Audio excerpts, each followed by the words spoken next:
ajatus oli puhua langattomasta tiedonsiirrosta.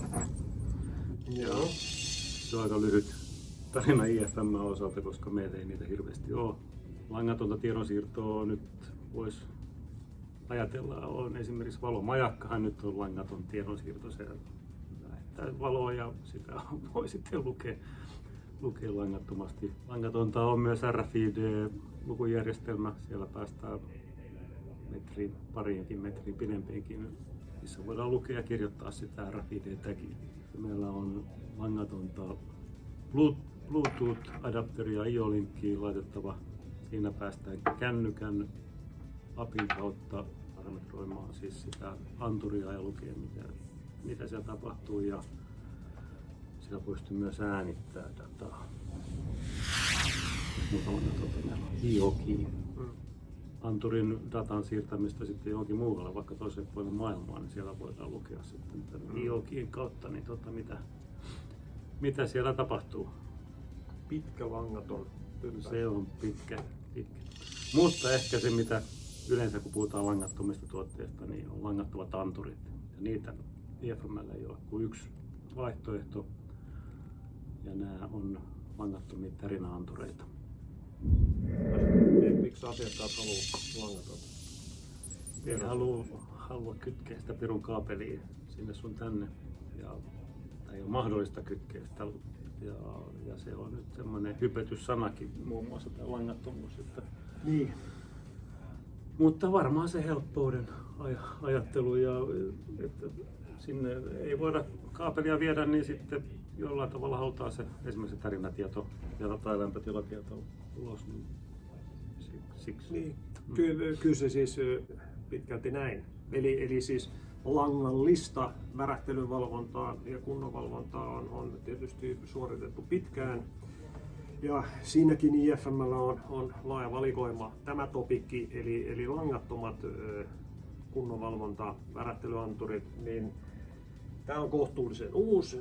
Puhutaan tämmöisistä simppeleistä pyörivistä koneista, että niillä on kiinteä nopeus, pyörimisnopeus. Ja nopeus vaihtelee paljon, niin sitten siellä myös ne värähtelyarvot nousee ja laskee myös sen nopeuden mukaan, eli sitten ei enää ole niin yksinkertaista valvoa vaan tätä, mitä tämä anturi valvoo. Eli tämä anturi valvoo tämmöistä niin sanottua RMS-nopeuden tehollista, niin kuin värähtelyn tehollista nopeusarvoa, sanotaan näin.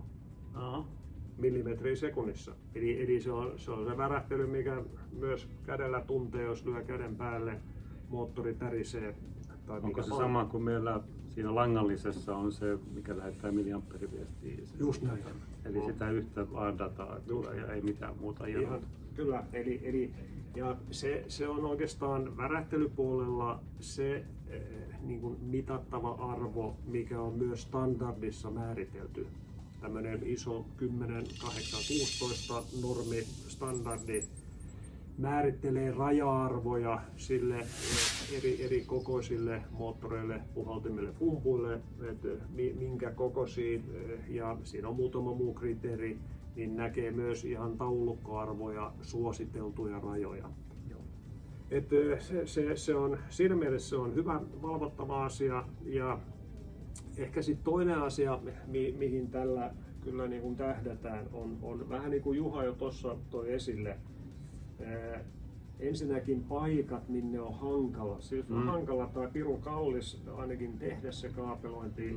Ja toinen on sitten tietysti se, että toinen on sitten tästä johtuvat kustannukset. Eli vähän se ajatus, että voitaisiin nyt valvoa vähän enemmän niitä ei niin kriittisiä ja kalliita kohteita. Näistä sitten. Nämä toimii nyt sitten patterilla. Just näin. Ja patterin ikä? No se on, siis me luvataan ikään kuin 4 vuotta patterin ikää tälle.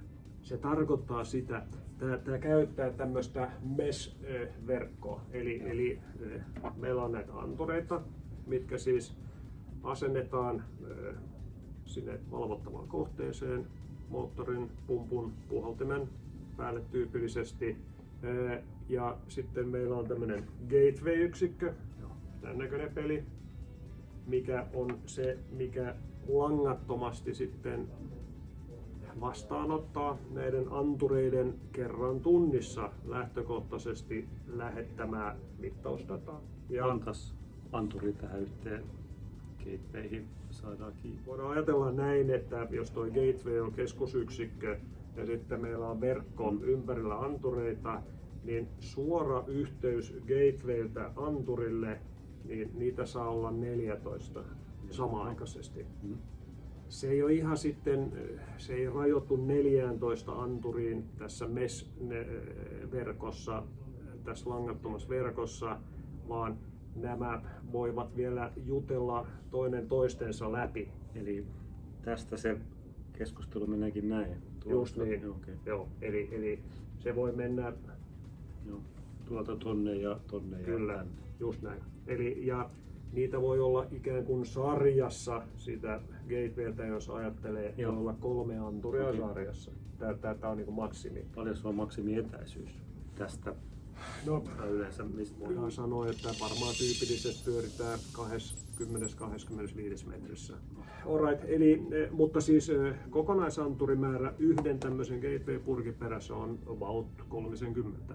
Okei, aika paljon. Anturit on helppo, täällä on tämmöinen painike päällä, eli kun nämä otetaan käyttöön, ollaan laitettu gateway, painetaan sitten painiketta niin, että tämä anturi loggautuu tälle gateway-yksikölle, jonka jälkeen se on ikään kuin mukana ja matkassa siinä luennassa. Ja kerran tunnissa tämä herää henkiin lähettämään sen sanoman tänne gatewaylle. Sitten tietysti varmaan halutaan se tieto jonnekin muuallekin kuin tuohon gatewaylle.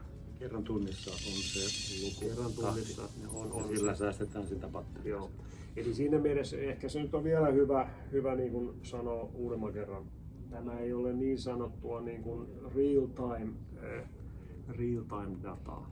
Eli tämä on niin kuin verrattuna jaksottaiseen mittaamiseen, jolloin kaveri käy mittarin kanssa mittaamassa kentällä sitä värähtelytasoa, niin tämä on tietysti tiheää, koska kukaan ei käy tunnin välein yleensä. Niin, käy kerran jossain kuukaudessa.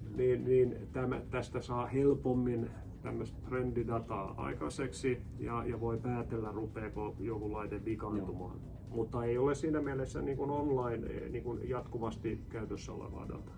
Jes, katsotaan miten tämä saadaan toimimaan. Sitten se, että täältä me halutaan se tieto vielä jonnekin tietenkin nähtäväksi tai analysoitavaksi. Tässä meillä on nyt mahdollisuus, tämä gateway-yksikkö juttelee, tämä voi edelleen jutella langattomasti esimerkiksi VLAN-verkon yli. Joo. Eli tämä voidaan yhdistää VLAN-verkkoon ja jatkaa sieltä matkaa. Tai täällä on RJ45 Ethernet-portti, mikä mulla on nyt läppärissä kiinni täällä, jolloin se juttelee TCP/IP:tä ja siinä on myös MQTT-protokolla, eli voimme MQTT-protokollan avulla lähettää sitä dataa ylöspäin. Tämä on IP20, tätä ei sinne kannata ihan huonompaa sohjopaikkaa laittaa. Ei varmaan. Et siinä 25 metrin Niin. sisällä pitää olla joku paikka, missä toi sitten sijaitsee. Kyllä. Tämä on IP68. Tämä. Joo. Niin tässä näette Kaksi eri Niin. tuotetta. 2 mallia, WW001 ja 002. Ero näissä on oikeastaan ainoastaan se, että tämä 001 on yksiakselinen, eli mittaa tämän anturin Tämä on se akseli. akseli niin, suuntaista, eli värähtely, mikä tapahtuu tässä suunnassa. Joo.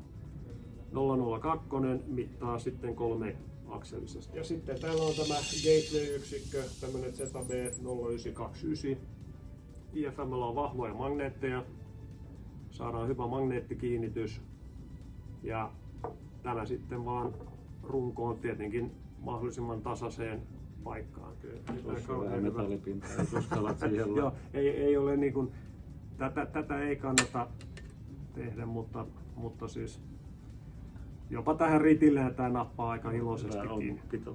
Hyvä on pito. Sitten me voitaisiin näyttää, eikö niin, pikkujuttu. Ihan lyhyesti, että miten saadaanko me yhteys tuohon. Miten se data liikkuu ylöspäin ja näytetään tavallaan miten helppoa se. IFM:n Moneo Softa-platformiin niin voidaan skannata vaan mitä meillä on siellä perässä. Me olemme sille antaneet jo IP-osoitteen. Porttina on 8001 ja tämä on tämmöinen IoT Core. Myöskin automaattisesti näyttää mitä antureita meillä on mukana. Mun mielessä pikkasen kikkailee, että meidän tarvii odottaa. Niin tunti se joutuu muuten tässä. Tietysti tässä ehtii kaffea, hörppiä ja muuta. Eli me näemme täällä nyt sitten 2 anturia, eli tuommoisen 001 ja 002. Meillä on täällä Moneo Softassa, pystytään tekemään helposti tämmöisiä dashboardeja. Sen mä unohdin, varmaan tuli sivulauseessa sanottu, että se sama anturi mittaa myös lämpötilaa. Joo. Aika oleellinen. Joo, unohdettiin varmaan. Joo. Eli lämpötila ja se värähtely VRM:ssä on se mitä saadaan tästä. Okei, tässä meillä on se yksiakselinen, mikä meillä on kiinni. Tässä otetaan tätä nyt sitten triggaamaan.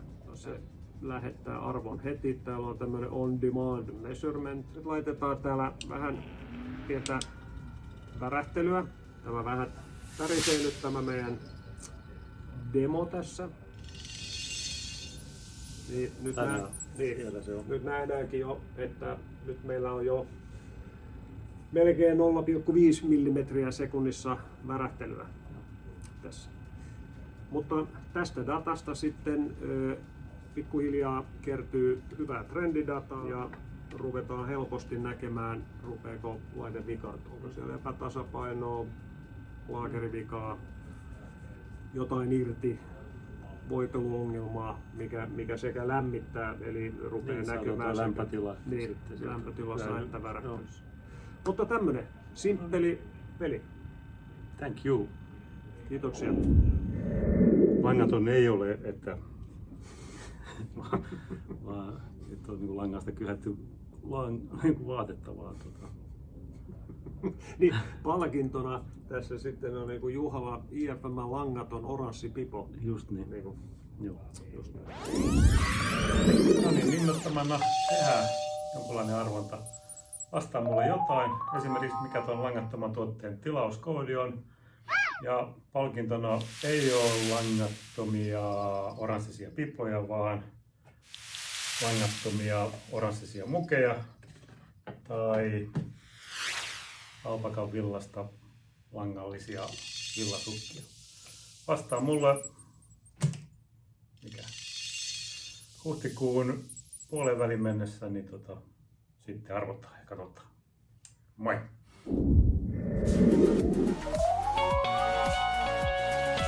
IFM, close to you.